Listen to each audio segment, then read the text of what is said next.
स्वयं सम्मान मत चाहो, वो पॉइजन है।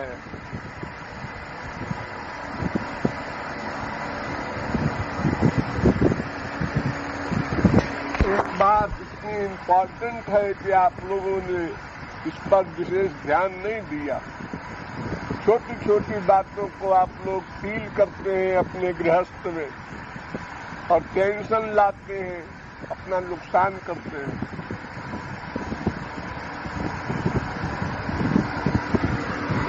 अनंत जन्मों का पापात्मा ये अंतःकरण किस बात का गुमान करता है क्या उसके पास? शरीर गंदा, मन गंदा, बुद्धि गंदी, किस बात के कारण फीलिंग होती है सब लोगों को? उसने ये कह दिया, मारा पीटा भी नहीं, खाली कह दिया, उसी की फीलिंग हो रही है। ये इस पर बहुत ध्यान देना चाहिए, सबको अभ्यास करना चाहिए, लेकिन आप लोग सुनते नहीं।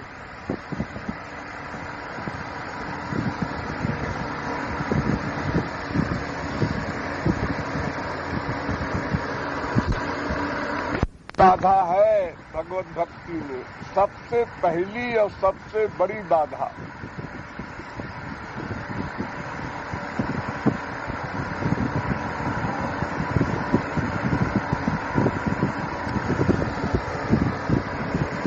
बीमारी हम लोगों ने स्वयं बनाई है। जब पैदा हुए थे कोई गाली दे, अपमान करे, कोई फीलिंग नहीं। थोड़े और बड़े हुए तो फीलिंग हुई, लेकिन 1 मिनट को मारपीट भी हो गई बच्चों में, फिर भी 1 मिनट बाद सब भूल भाल गए। जो जो बड़े होते गए तो फीलिंग को भी लंबी होती चली गई, यहाँ तक कि सारे जीवन उसने कहा था कि अपने घर पर से कि हम तुम गेट आउट, चले जाओ यहाँ से। अब मैं उसके घर में कदम नहीं रखूंगा, पूरी जिंदगी भीष्म प्रतिज्ञा है। फिर उसका चिंतन, मनन, कीर्तन, भजन सब करते हो पूरी लाइफ। क्या मिला उससे? मैं उसके घर कभी नहीं गया मृत्यु पर्यंत। अरे तो घर नहीं गए तो क्या बिगड़ गया उसका?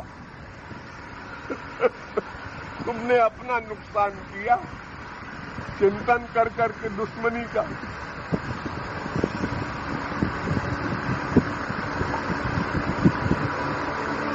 किसी को जब हम समझाना चाहते हैं, जिसको आप लोग अपना शरण्य मानते हैं, तो तुरंत जवाब देता है, नहीं महाराज जी मेरी गलती नहीं है। ये क्या है? ये कौन सी शरणागति है? जितने बैठे हो सब में एक सा दोष है, ऐसा नहीं कोई बचा है इससे। बाद में भले वो फील करे कि मुझे नहीं बोलना चाहिए था, महाराज जी ठीक है कहते हैं, लेकिन उस समय तो बोल जाएगा सीधा, नहीं महाराज जी आपको अकल नहीं है, मैं ऐसा नहीं करता, मैंने ऐसा नहीं किया।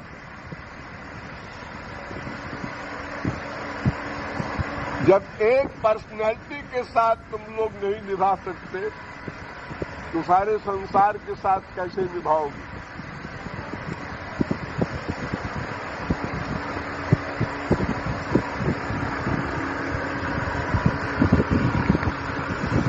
तो मैं नंबरी बेहया हूं जो तुम लोगों से फिर भी आशा करता हूं।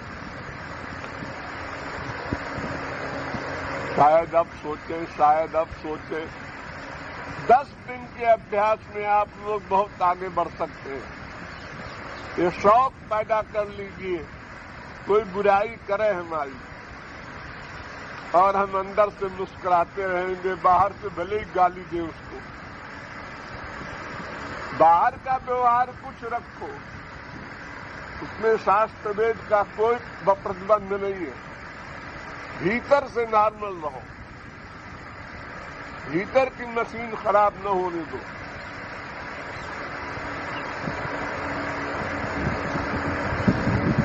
शरीर स्वस्थ रखो, कपड़ा चाहे सस्ते से सस्ता पहनो, और शरीर रोगी है और 2000 की साड़ी पहन लिया तो फायदा क्या हुआ?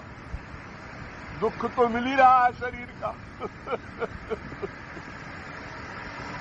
ऐसे ही मन को ठीक रखो, इंद्रियों से चाहे जैसा व्यवहार करो, तो अलग अलग व्यवहार करना पड़ेगा संसार में। बच्चा गलती करता है, डांटना पड़ेगा, लेकिन वो क्रोध से नहीं, एक्टिंग से।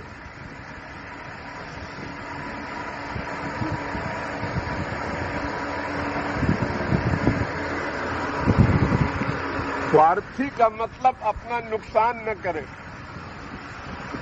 वो असली स्वार्थी है। अपना नुकसान किया तो फिर स्वार्थी कहाँ रह गया?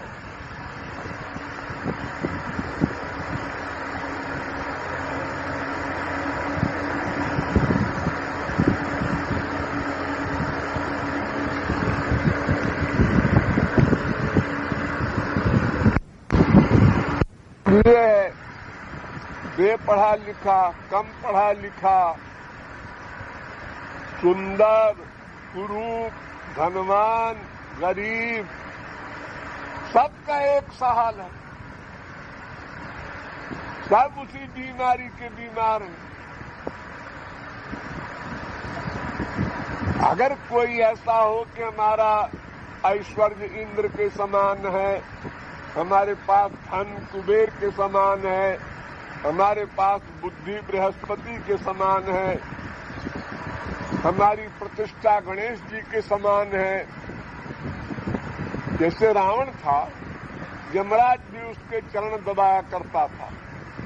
तो ऐसी पर्सनैलिटी अगर अहंकार करे तो कोई आश्चर्य नहीं, ठीक करता है। लेकिन जिसका कुछ भी स्वरूप नहीं, ऐसे कूड़ा कबाड़ा, वो भी अहंकार करे, उसको भी फीलिंग हो, हमको बेवकूफ कह दिया तो तुम सर्वज्ञ कब थे? तुमको बेवकूफ कह दिया तो क्या कुल्हाड़ी मार दिया तुम्हारे ऊपर? अरे तुम बेवकूफ तो हो ही, किसी ने कह दिया तो क्या नई बात हो गई? नहीं कहता कोई तो भी अंदर से तो फील करता ही है। ये बेवकूफ है, ये बेवकूफ है, मैं समझदार हूं। अरे वो बेवकूफ है जो उसने तुमको बेवकूफ कह दिया, लेकिन तुम बेवकूफ हो जो बेवकूफ शब्द से बेवकूफ बन गए, फील किया, अपना नुकसान किया।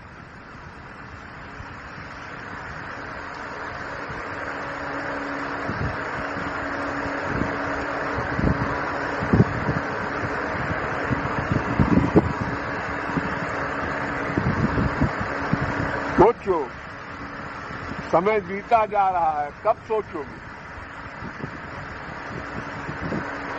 किस क्षण में वारंट आ जाए क्या पता। इस शरीर का भरोसा मत करो, एक दिन का, एक सेकंड का। बड़े बड़े शरीर के सजाने वाले अहंकारी, बड़े बड़े पहलवान एक सेकंड में जाते हैं।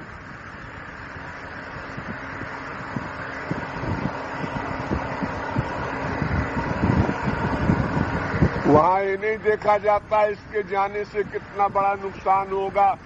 5-6 छोटे छोटे बच्चे हैं, कौन संभालेगा?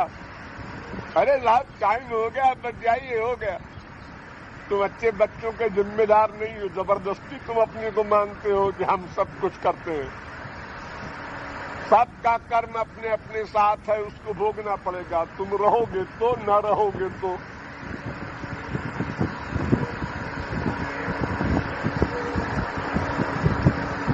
इतना बड़ा आश्चर्य है, ये जानते हुए कि हर जन्म में हमने बाप बनाया, माँ बनाया, बीवी बनाए, पति बनाए, बेटा बेटी बनाए, कहाँ है वो? फिर नया नया बनाया, फिर गए चले, फिर उनसे आसक्ति किया, कमा कमा के उनको रुपया दिया, बिल्डिंग दिया, जमीन जायदाद दिया, और हम चले गए तो क्या हुआ उसका परिणाम?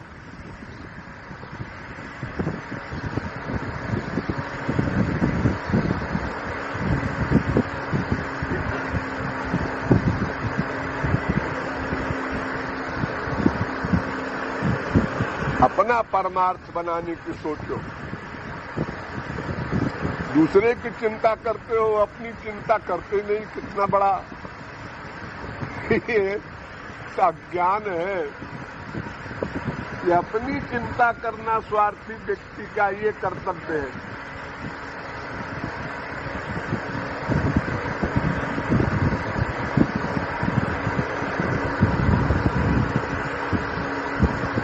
इतने आदमी बैठे हैं, अगर इसमें बाहर से कहीं कोबरा सांप अंदर घुसने लगे तो फिर कोई नहीं देखेगा मेरी बीवी कहाँ है, बेटा कहाँ है, बेटी कहाँ है। सब भागेंगे अपने अपने शरीर लेकर के। ऐसे ही सोचना चाहिए, यहाँ कोई किसी का नहीं है। जल्दी जल्दी अपनी तैयारी कर लो, बना लो। लेकिन क्या होता है, कीर्तन के बाद यहाँ आप लोग बैठे या चले, दो आदमी साथ, क्या जबान चलती है संसारी बातों में, राधे राधे नहीं बोल सकते। और जो बातें करते हो उसका कोई लाभ नहीं है, हानि अधिक है। ये क्या है, जानते नहीं? क्या नहीं जानते? अरे 20 साल से आपके साथ में है, जानते नहीं भला? फिर ध्यान नहीं देते, लापरवाही है। तो ये कब तक चलेगी? जब तक मृत्यु न हो जाए कब तक चलेगी? देखा जाएगा मरने के बाद जो होगा, चारबाग सिद्धांत के अनुसार।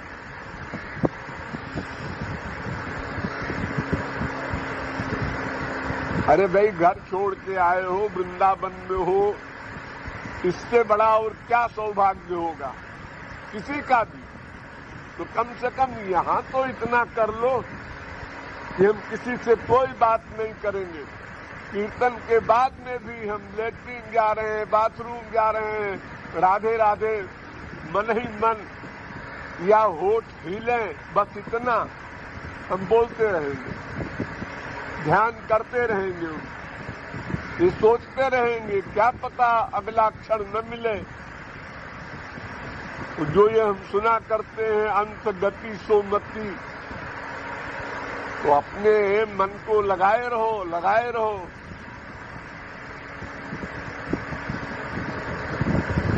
अगर 10-20 दिन प्रतिज्ञा करके, जिद करके अभ्यास कर लो तो हमेशा को हो जाए आदत। फिर तो कोई बात करे, तुम जवाब नहीं दोगे, अपने आप चुप हो जाएगा, जान लेगा वो। ये तो हमेशा भगवान नाम जप करता रहता है, इससे क्या बोले? वो बेवकूफ सही, चलो छुट्टी तो मिली तुमसे, तुम उसको बेवकूफ समझते हो कि हमारी बात का जवाब नहीं दिया। ठीक है, समझ लो जो समझना हो तुमको। वैसे कौन किसको समझदार समझता है? सब एक दूसरे को बेवकूफ समझते हैं। दृष्टि का नियम है।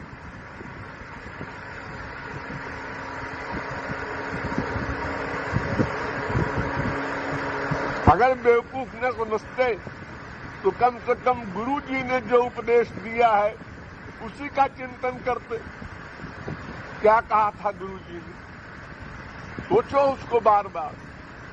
तुम समझते हो कि हमने लेक्चर समझ लिया, इसके बराबर कोई मूर्खता नहीं हो सकती। समझ लिया, दूसरे दिन कुछ रहा, तीसरे दिन और कम हो गया, चौथे दिन उड़ गया।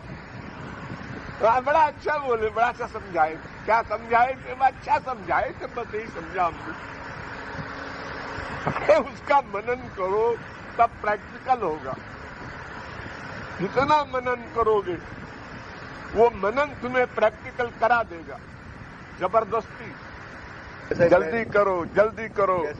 उत्तिष्ठध्वम जागृयध्वम योक्तव्यम, वेद कहता है। उठो, जागो और लग जाओ, भगवान में मन लगा दो। न स्वस्थ उपासित, कल का उधार मत करो। क्या उम्र थी प्रदीप की, क्या उम्र थी? बुलबुले बनते रहते हैं गोल गोल। वो बुलबुले कभी 10 सेकंड रह जाते हैं, कभी 25 सेकंड रह जाते हैं, कभी बने और फूटे। आयुष्यम जललोल बिंदु चपलम फेनोपमम जीवितम। सब लोगों को उसने ये कह दिया, मारा पीटा भी नहीं, खाली कह दिया, उसी की फीलिंग हो रही है। ये इस पर बहुत ध्यान देना चाहिए, सबको अभ्यास करना चाहिए, लेकिन आप लोग सुनते नहीं।